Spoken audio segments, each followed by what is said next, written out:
Oke, oke. Assalamualaikum warahmatullahi wabarakatuh. Selamat pagi semuanya. Salam sejahtera bagi kita semua. Apa kabar hari ini? Sehat-sehat semua? Ya, Bu. Sehat ya. Baik, Bu. Alhamdulillah. Oke. Jadi hari ini kita bakal belajar terkait dengan mata kuliah pengantar basis data di pertemuan pertama. Jadi sebelum kita mulai mata kuliah perkuliahan hari ini, sebaiknya kita berdoa bersama dulu ya, menurut keyakinan masing-masing. Oke, berdoa, saya persilahkan.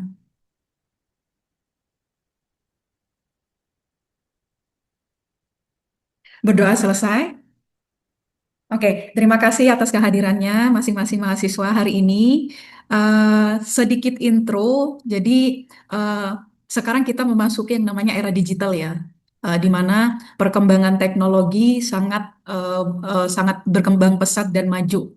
Kita tahu ada yang namanya generative AI, hampir masing-masing dari kita setiap hari menggunakan apa aja GPT ya untuk membantu pembelajaran. Nah, tapi pernah nggak kalian berpikir gitu? Di balik teknologi yang ada sekarang ini sebenarnya data adalah aset utamanya yang memerankan peran penting dari semua teknologi yang ada sekarang gitu.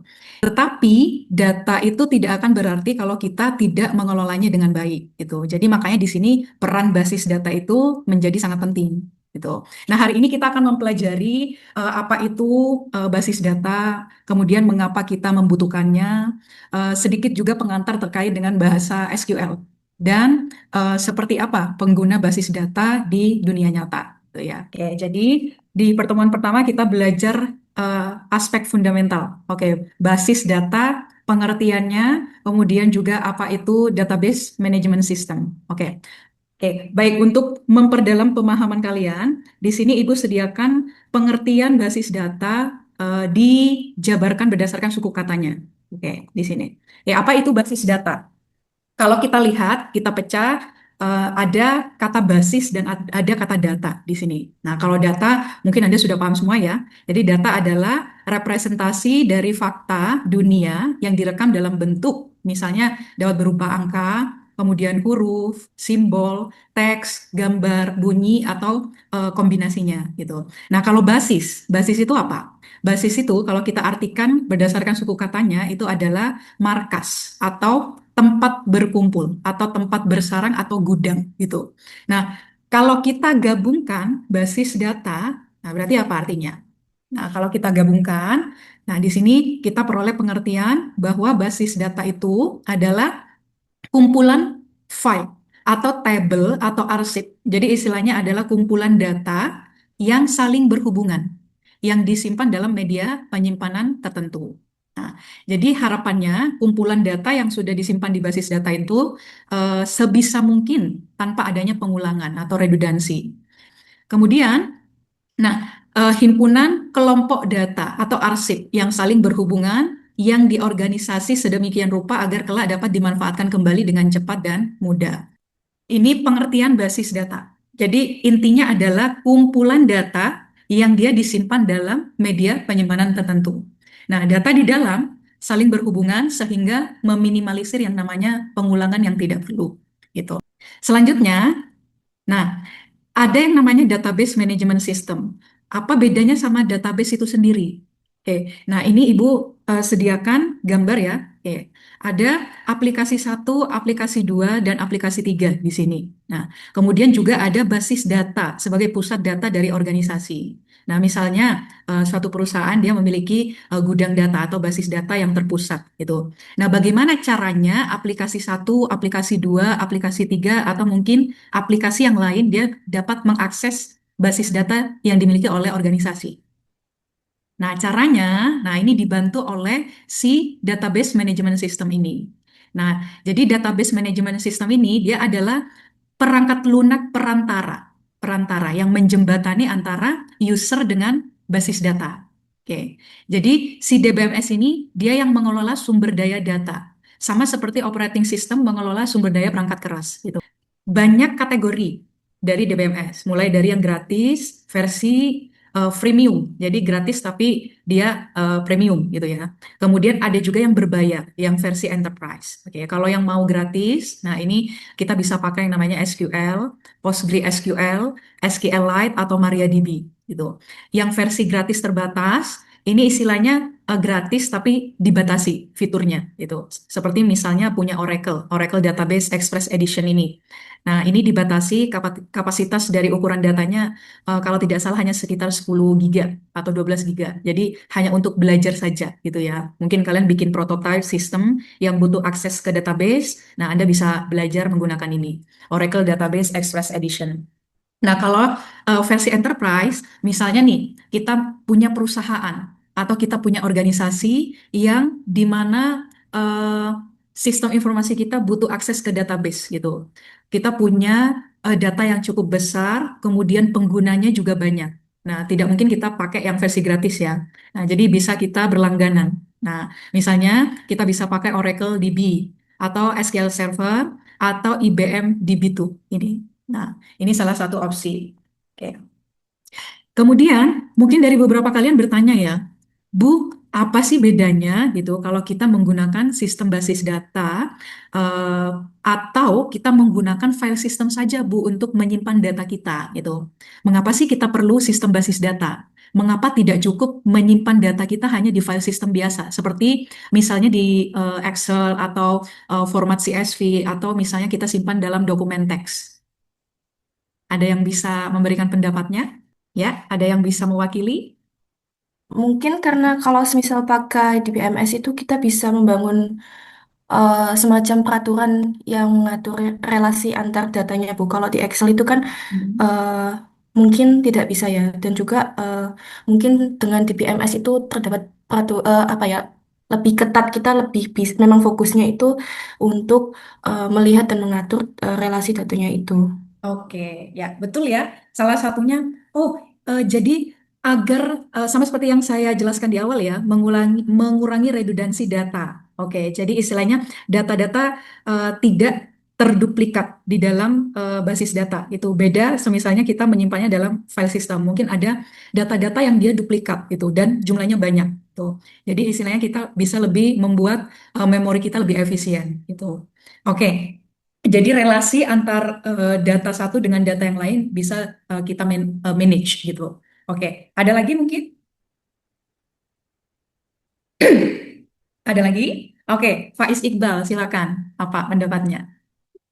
Oke, baik, Ibu izin jawab. Jadi mungkin menurut saya alasan diperlukan di BMS adalah untuk kita menerapkannya pada suatu sistem atau aplikasi atau website gitu. Jadi mungkin untuk pembuatan di back-end-nya itu kan biasanya kita membutuhkan suatu sistem tertentu untuk mengatur datanya. Nah, basis data ini Betul.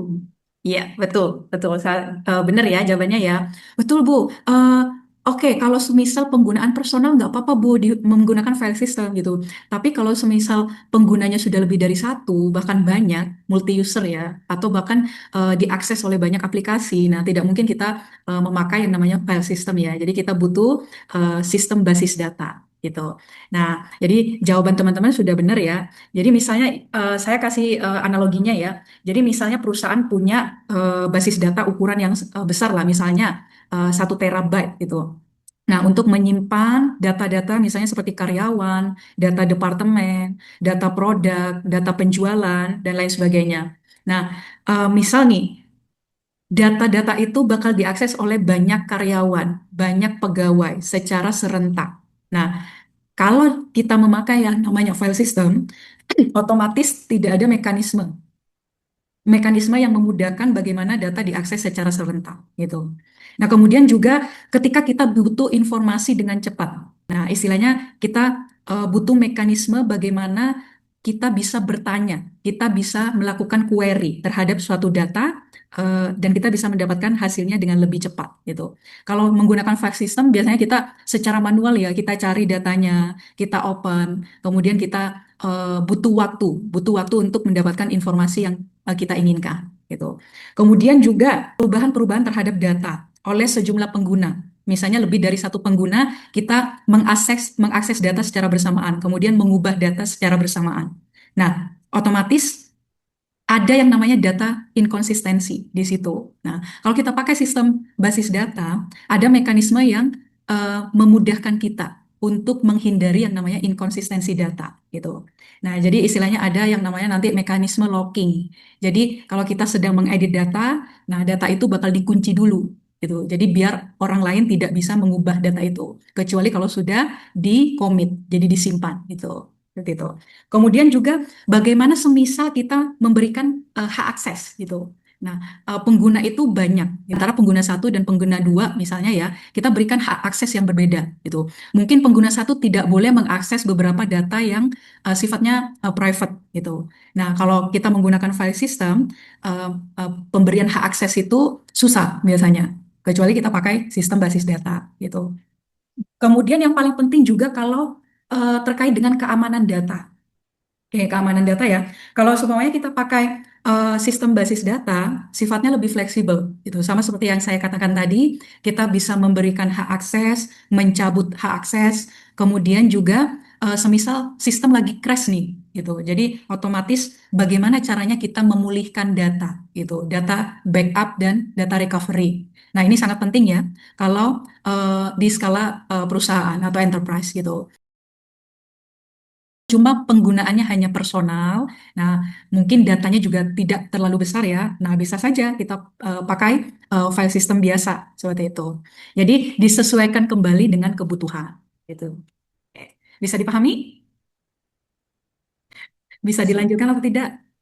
Bisa, Bu. Ya, Bu. Paham, Bu. Nah, oke, terima kasih. Nah, ini saya jelaskan lebih detail lagi manfaat dari basis data gitu. Apa yang kita dapatkan ketika kita menggunakan basis data. Oke, yang pertama jelas ya dari segi kecepatan dan kemudahan gitu. Baik dari kita menyimpan data atau ketika kita ingin menampilkan suatu data atau ketika kita ingin melakukan perubahan atau manipulasi terhadap data. Nah, itu biasanya dilakukan dengan lebih mudah dan lebih cepat gitu.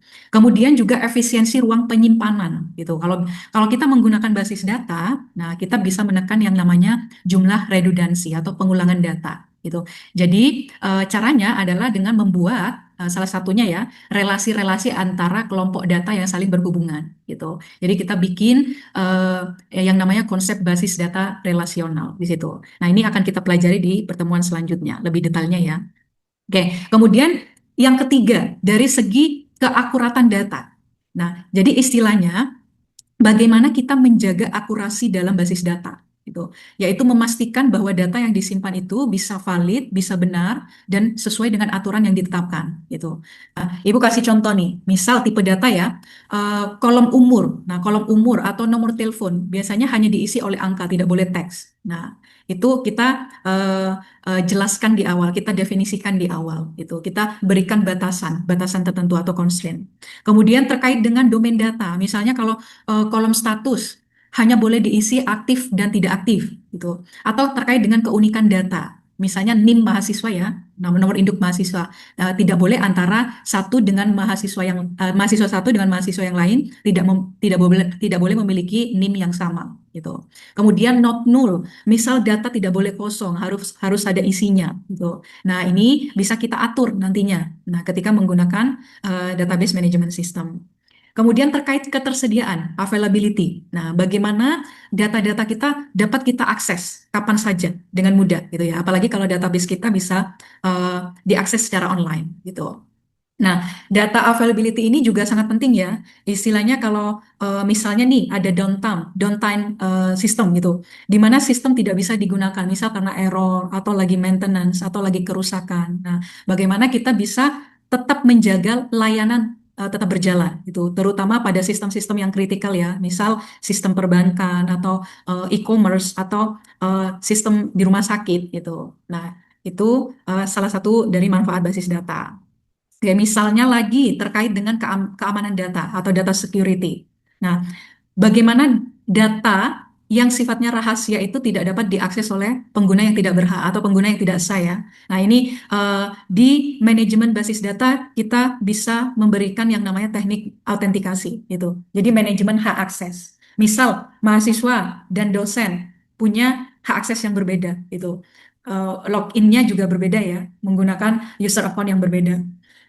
Kemudian juga misalnya kita berikan tuh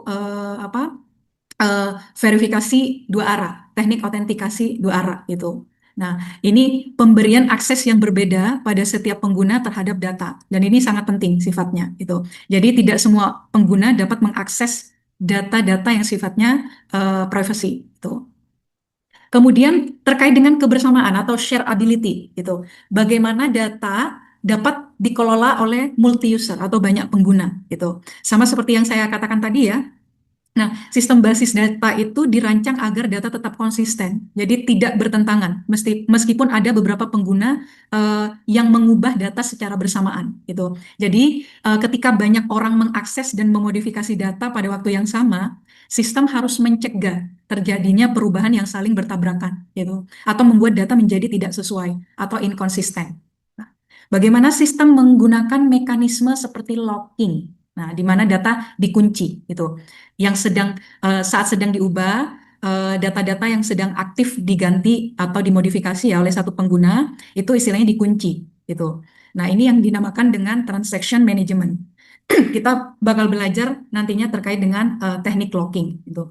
Misal setelah transaksi selesai dan perubahan sudah benar gitu, maka data nantinya disimpan secara permanen atau commit gitu. Atau jika terjadi konflik, transaksi bisa dibatalkan, bisa rollback ke proses sebelumnya. Jadi agar data kembali konsisten seperti itu. Nah, ini hanya bisa kita dapatkan dengan penggunaan basis data seperti itu.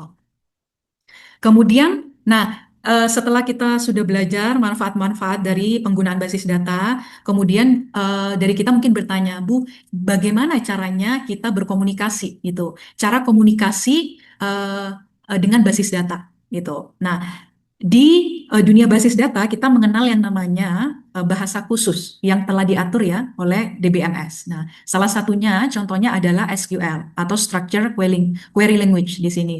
Jadi, user maupun aplikasi ketika dia ingin berkomunikasi dengan basis data, dia berkomunikasi dengan bahasa SQL ini. Dan secara garis besar, ada tiga bahasa basis data ya. Yang pertama ada DDL atau Data Definition Language, yang kedua ada Data Manipulation Language atau DML, dan yang ketiga ada Data Control Language atau DCL. Nah, kita akan pelajari sedikit ya pengantarnya. Oke, apa itu DDL? Oke, di sini. Nah, DDL, Data Definition Language. Nah, di sini kita menggunakan DDL ini untuk mendefinisikan atau membuat dan mengelola struktur basis data. Jadi ketika kita ingin membuat, mengubah, atau menghapus objek basis data, misalnya tabel ya. Nah, itu kita bisa menggunakan bahasa DDL gitu. Dan perintah yang paling umum adalah ada tiga biasanya, ada create, ada alter, atau ada drop. Misalnya kita ingin membuat new database, berarti create new database atau create new table gitu. Atau kita ingin mengganti nama kolom atau ingin menambahkan kolom. Nah, itu bisa kita menggunakan alter gitu. Jadi terkait dengan struktur basis data, nah kita menggunakan data definition language. Nah, kemudian kalau kita ingin memanipulasi, sifatnya ingin mengganti, memodifikasi, kita menggunakan bahasa lain, namanya data manipulation language di sini, DML. Nah, misalnya kita ingin memanggil atau mendapatkan informasi, itu pemanggilan data yang tersimpan dalam database. Nah, di sini kita bisa menggunakan perintah select. Oke. Kemudian ingin menambahkan data baru ke dalam basis data, gitu. Kita bisa menggunakan perintah insert. Atau ingin mengedit atau mengubah data yang sudah tersimpan, gitu. Bisa kita menggunakan perintah update. Atau ingin menghapus data dari database, kita bisa menggunakan perintah delete. Kalau ingin memberikan kontrol akses atau apa istilahnya kita ingin mengkontrol hak akses atau kita ingin melakukan mekanisme keamanan data. Nah, ini menggunakan data control language. Misalnya, kita ingin memberikan akses hanya kepada pengguna-pengguna tertentu. Jadi hanya pengguna yang berwenang saja yang dapat mengakses dan memanipulasi data dalam basis data. Nah, ini tugasnya DCL, Data Control Language. Misalnya juga, si admin ingin mengatur hak akses yang berbeda untuk masing-masing pengguna. Jadi data-data yang sensitif sifatnya itu dilindungi dari akses yang tidak sah. Nah, jadi perintah DCL itu terkait dengan pemberian hak akses atau grant dan pencabutan hak akses atau revoke. Oke. Jadi sudah jelas ya perbedaan antara ketiganya ya, DDL, DML, dan DCL. Sampai di sini bisa dipahami? Paham, Bu. Paham ya? Oke, next. Oke, ini materi terakhir terkait dengan pengguna basis data. Oke, basis data itu banyak tipenya, banyak kategorinya. Nah, ini di sini saya berikan 7 kategori. Nah, pertama ada casual user atau temporary user. Kemudian ada naive parametric end user. Kemudian ada sophisticated user. Kemudian ada database designer, database administrator atau DBA, dan yang terakhir ada sistem analis dan application programmer atau software engineer. Kita bakal pelajari satu persatu ya. Oke, mulai dari casual user. Siapa casual user itu? Gitu. Nah, casual user di sini adalah pengguna yang hanya kadang-kadang saja menggunakan atau mengakses basis data. Tapi ketika mereka memerlukan informasi baru, mereka biasanya mengakses basis data gitu. Misalnya, nah, manajer tingkat atas atau manajer tingkat menengah gitu. Kemudian yang kedua ada naif atau parametric end user. Nah, ini biasanya orang-orang yang kurang berpengalaman, jadi nggak ada pengetahuan basis data. Tapi mereka menggunakan basis data dalam kegiatan sehari-hari gitu. Misalnya teller bank atau pegawai reservasi gitu dan lain sebagainya.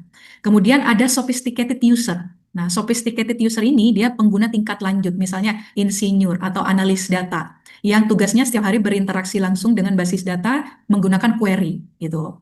Nah, tetapi mereka tidak menuliskan kode aplikasi secara lengkap, hanya bisa menggunakan query saja untuk mengakses dan memanipulasi data. Nah, katakanlah hanya personal user gitu. Jadi kita, misalnya kita nih, gitu, kita bikin basis data, kita bisa mengakses dan memanipulasi data. Gitu. Nah, kalau database designer, namanya saja designer ya. Nah, ini bertanggung jawab dalam memodelkan data, merancang basis data, gitu. Jadi istilahnya mereka menentukan data apa yang akan disimpan, bagaimana data tersebut akan disimpan.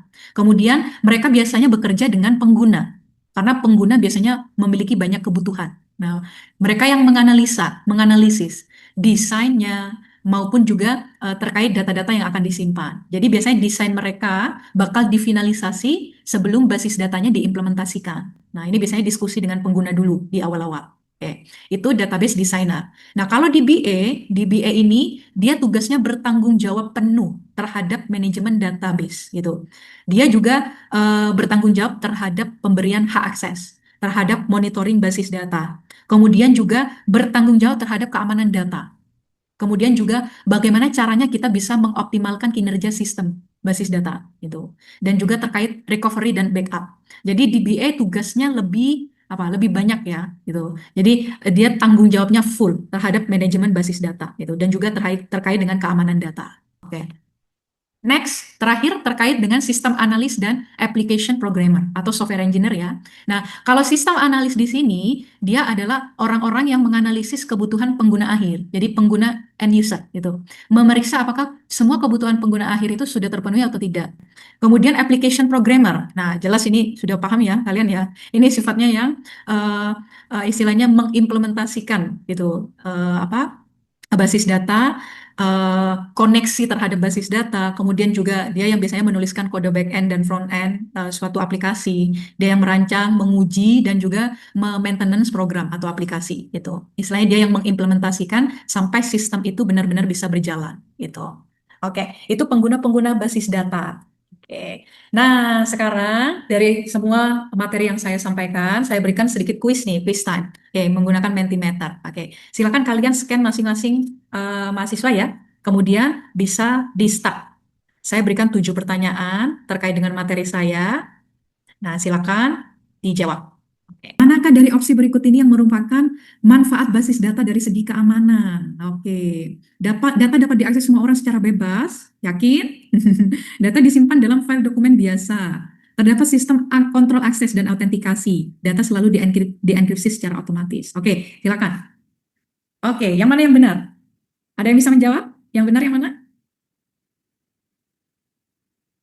Oke, yang benar yang terdapat sistem kontrol akses dan autentikasi. Oke, sudah dijelaskan tadi ya, kalau dengan DBMS kita bisa mengatur pemberian hak akses dan pencabutan hak akses atau privilege. Oke, oke, next.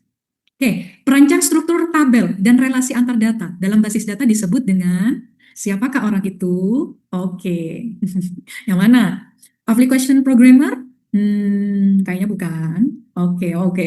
Oke, jawabannya benar semua ya. Oke, database designer. Oke, benar. Mereka yang bertanggung jawab terhadap struktur data. Oke.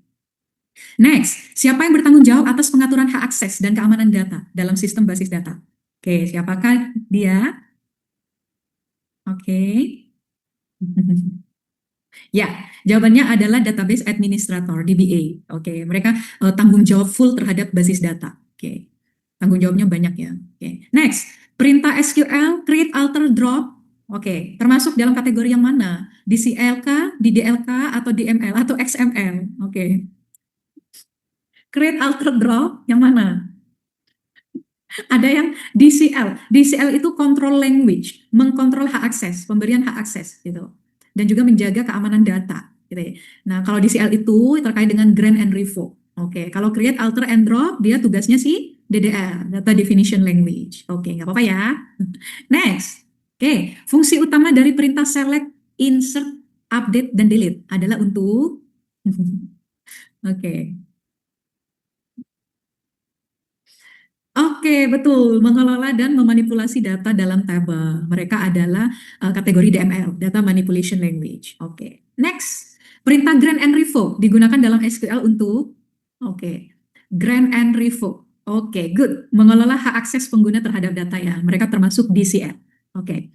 Next, siapakah yang bertugas menerjemahkan kebutuhan bisnis menjadi spesifikasi teknik sistem, termasuk struktur data? Oke, yang mana? Oke, yang terkait dengan sistem informasi, kebutuhan pengguna, ya, yang mana? Kebutuhan. Kalau kebutuhan biasanya lebih ke sistem analis gitu. Kalau application programmer itu yang mengimplementasikan gitu, mengimplementasikan rancangan-rancangan dari yang dibuat dari sistem analisnya. Oke. Jadi jawabannya dari sistem analis ya. Oke. Next, terakhir sudah. Oke, terima kasih.